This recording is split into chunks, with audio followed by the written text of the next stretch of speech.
c'est de la mer qu'on l'aperçoit le mieux. Depuis 600 ans, la tour Solidor est la gardienne de la baie de Saint-Malo.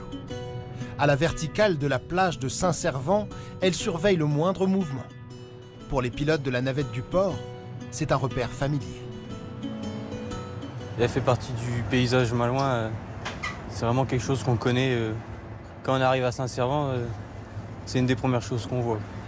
Comme elle date du XIVe siècle, ça montre un peu déjà l'impact qu'avait Saint-Malo à l'époque et la volonté des ducs de Bretagne de vouloir un peu asseoir leur pouvoir sur la ville et de contrôler le trafic maritime de la zone. En breton, son nom veut dire « porte de la rivière ». Depuis le haut des remparts, le regard domine la Rance et son estuaire.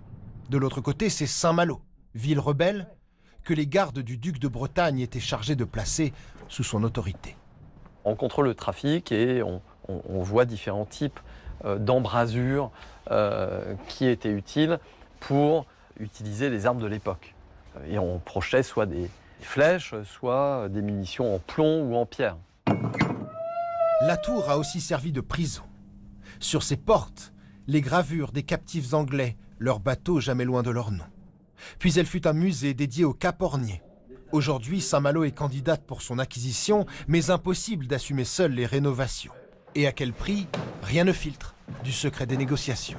Il faut intégrer les coûts de restauration et d'entretien pour trouver un accord avec l'État.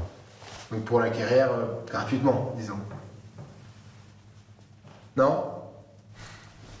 En ce moment, au rez-de-chaussée, une exposition d'objets de Scandinavie, d'Espagne ou de Chine retrouvés près de la tour témoigne de la place de Saint-Malo dans le commerce mondial au XVIIe siècle. Mais pour accueillir du public dans tout l'espace, il faudrait sécuriser les 104 marches, rendre les étages accessibles aux personnes à mobilité réduite et améliorer l'isolation.